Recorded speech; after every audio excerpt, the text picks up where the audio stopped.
dévaler ses hommes d'affaires. Mais il faut préparer le pays à ça. Abdoulaye Wade a compris ce jeu. moo waroon mais bu fekkee ne tey jii yow dem nga ak gouvernement yi ngeen di signé yëpp yëpp après koy matérialiser. moi je le disais à l'époque de Macky Sall le président voit sans ses hommes d'affaires yenn saa yi day créer ay hommes d'affaires yu boppam yoo xam ne c'est dans le maquis par rapport aux autres. aujourd'hui même waa NMA ak yooyu yëpp yaa ngi dem Turquie agroalimentaire ñëpp xam ne Turquie li ñu def am na benn coopération boo xam ne am na fi la commission mixte de coopération. réunion nañ tout ñëw nañ fi 2014 2022 2017 ba 2022 am na tamit beneen conseil d'affaires boo xam ne c'est les Turcs et les Sénégalais c'est les hommes d'affaires turcs et les hommes d'affaires sénégalais l'effet de Diamniadio indi woon na fi ay coow le stade Abdoulaye Wade pourquoi ces autres édifices yoo xam ne tout le temps c'est les Turcs qui gagnent les Sénégalais après lu ñu am mooy d'abord ay sous-traitance ay yooyu le domaine du BTP mooy travaux yooyu c'est les Chinois c'est les Turcs encore il y a des sociétés sénégalaises yoo xam ne l'exemple de Ecotra j'avais décidé dañu mujj obligé ñoom ñoo ko sax di sous-traiter ay marché il y a même le BRT et tout ça mais chaque fois c'est comme ça mais il faut changer la donne c'est pas que coopération baax na mais d'abord préparer sa dëkk préparer tes hommes d'affaires et tes entrepreneurs ñu mën a compétitif Alassane Ouattara l'a réussi peut-être que lim day nekk les Ivoiriens même les Nigériens ne voyagent pas seuls les présidents ou le premier ministre ils voyagent avec les hommes d'affaires. D'accord. Parce que c'est des affaires à régler. man foofu laay gis coopération bi dem premier ministre dem na fenn wala de foofu c'est normal et c'est logique day dem ñoom après les Turcs vont venir. Et ils vont organiser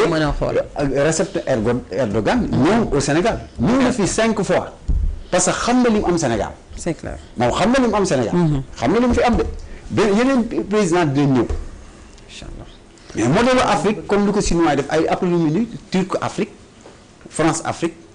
Chine Afrique yooyu lañu war a dindi.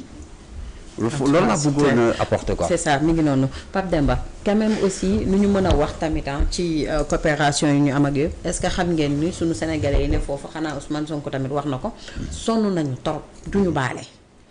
Istanbul moom sénégalais yi fa ne ñu ngi daj dëgg duñu baale benn yoon baale wuñ ku ci amul carte de séjour dëgg la nag tamit dëgg la boo amul carte de séjour doo fa def dara en tout cas espérons dina régler aussi mbirum immigration bi ak sénégalais yi fa nekk quand même Ousmane Sonko ak Ankara ñu ngi doon lijjanti axe Dakar Ankara. waaw je pense que dina nekk genre solution parce que déjà ministre bi yore sénégalais yooyu nekk ci biti réew moom bokk na ci délégation premier ministre bi te gis naa aussi parmi 4 accords yooyu ñu signé moom jot na ci signé benn bi nga xamante ni moom mooy benn convention dans le cadre du cinéma ak audiovisuel ak multimédia donc ce sera une bonne occasion pour moi pour bu ñu ko mënee matérialiser. Alors beneen bi mooy xam nga Turquie effectivement ci régime Macky Sall la ñu ko gën a présent ci lañ fi gën a présent booy xool li ñu am ci nguuru Macky Sall amuñ ko woon kenn ci nguuru Abdou Diouf Senghor wala Abdoulaye Wade en réalité loolu moo am donc sooy xool au début ñu ngi doon xool échanges commerciaux entre la Turquie et le Sénégal matuloon sax 100 millions de dollars mais vers 2024-23 ñuy xalaat yegg ci 5000 et quelques millions de dollars tey ñu ambitionné yegg ci 1 milliard de dollars prochainement at yi di ñëw ñu war a dem ci 3 milliards de dollars c'est parce que donc y a loo xamante ne dafay tegu donc war ci commencer nga am yéene yegg 1 milliard de dollars am yéene dem yegg ci 3 milliards de dollars léegi nag loolu c'est bien important parce qu'on parle d'échanges commerciaux mais la tendance aujourd'hui bi am mooy que les Sénégalais dañuy dem importer le plus qu'ils exportent et loolu il faut changer ça mooy ñun li soxlaa Turquie mu ëpp lu ñuy Turquie soxlaa c'est-à-dire quand je parle des échanges commerciaux je parle pas d'investissement mooy man li ñuy jëndee Turquie ñun Sénégalais ñoo ëpp ñuy dem di jënd dara Turquie yi rare ñooy jógee Turquie di jënd bagage Sénégal sinon wax leen ma yan bagage donc yooyu c'est qu'il faut faire maintenant on parle d'échanges commerciaux mais ils profitent plus à qui à la Turquie parce que lu ëpp ñun foofu lañ koy jëlee léegi nag la tendance c'est quoi il faut la renverser faire de sorte que bu ñu fekkente ne mënuñu dépasser Turquie mais ñu toll ak ñoom c'est-à-dire que ñoom ñun bu ñu soxlaa 50% ci lu ñuy doxalee suñu réew mi ci wàllum commerce ñun tamit ñu ñëw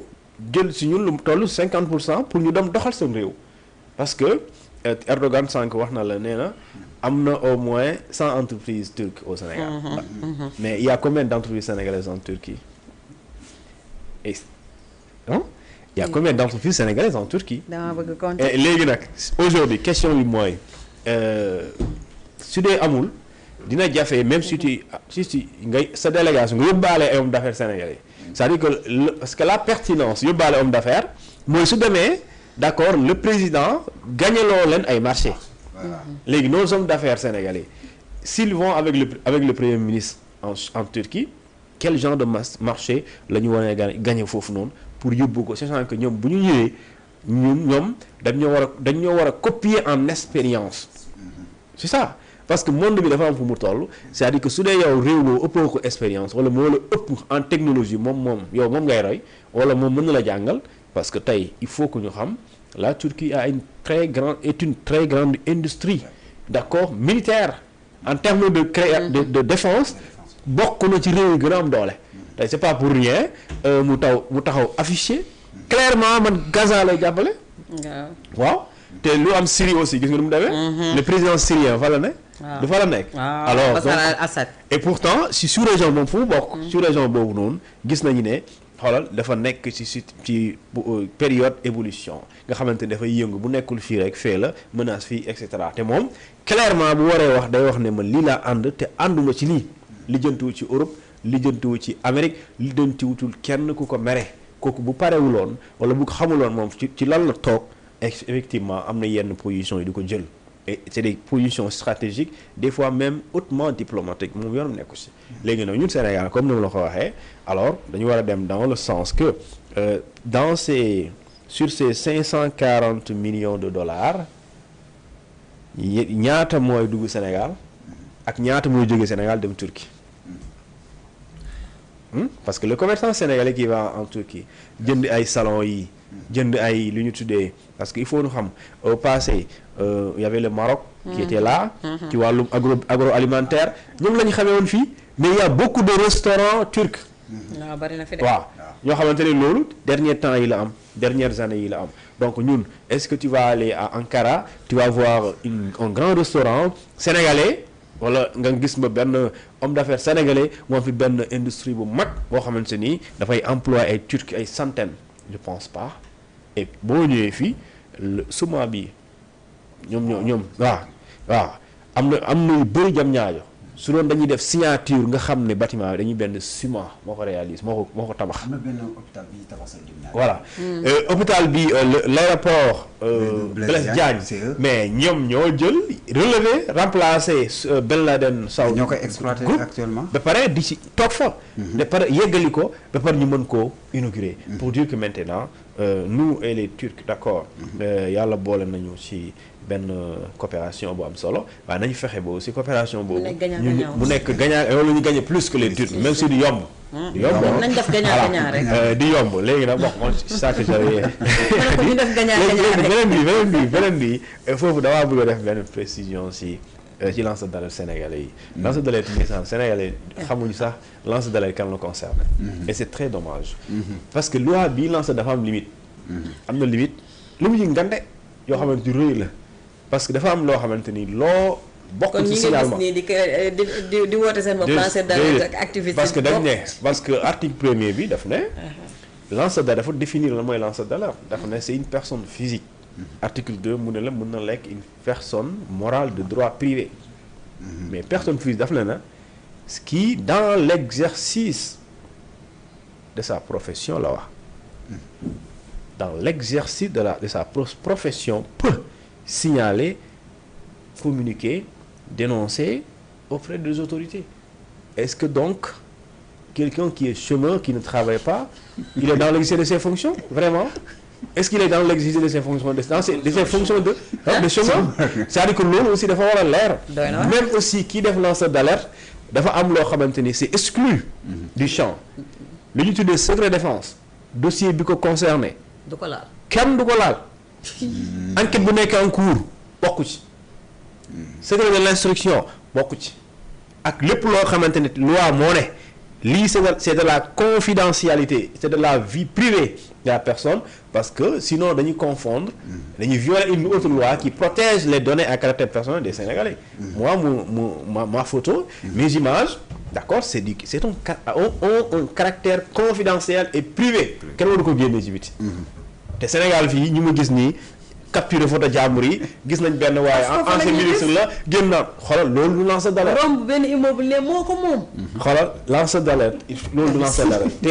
te pour moi loolu dafa am ñoo xam ne buñ ko waxul dina am ñu def bi bêtise non dina grave parce que xam nga tax déjà xaaju activistes yi ma xam yëpp kenn liggéey du loolu activiste lañ écoute bien dañ ne dans le cadre de ses activités professionnelles signale communique ou divulgue de bonne foi c'est-à-dire que doo bu dee yow da nga ciy jublu yàq deru jàmbur yow bokkoo si yow la ñuy waxal tu tombes sous le coup de la loi parce que ça c'est de la diffamation da lay daan dañ ne da ngay li ngay def da nga koy def de bonne foi mooy que yow ñoo bokk fu ñuy liggéeyee parce que même entreprise privée mun na nekk ñoo bokk fu ñuy liggéeyee ma gis na yow directrice bi yaa ngi njuuj njaaj di sàcc alalu boîte bi su ma la dénoncé mais jublu ma ci pour yàqal mais yow yaa jubadi loolu je suis de bonne foi mais bu fekkente ni man dama koy wax ma jéppi la bëgg la indi problème wala yàq sa der naan noo sàcc la mu dem boole la loolu soo porté plainte pour diffamation damay daanu yaa ngi dégg loolu yi fi caaxaan la te yooyu dañ ne li bokkul ci loi bi bokk na ci document relatif au secret de la défense nationale bis boo ko génnee ñu tëj la bis boo ko génnee ñu tëj la maa ngi gis sama document délibération judiciaire bokk ci secret de l'enquête policiers yi nekk ci enquête nga dem nga génneel xool de l'enquête bokk ci secret de l'instruction judiciaire bokk ci secret médical bokk ci secret des relations entre l'avocat et son client bokk ci soo ko révélé ñu tëj la tout autre secret protégé par les lois et règlements il s'agit de la confidentialité de la vie privée léegi nag am na ñoo xamante ne dañuy jàpp lanceur d'alerte mooy léegi rek loo gisee bàccal ci mbedd mi bàccal xool président Diomaye wax ko woon gars yi nii de convention yi nga signé yëpp da ciy dugg mais nag gars yi ma wax président Diomaye wax ko woon gars yi nii de et même la loi sur l'accès à l'information c'est-à-dire am na yooyu laajte du la ko jox tey soo demoon ci juge bi jox ma sa àtte bi du la ko jox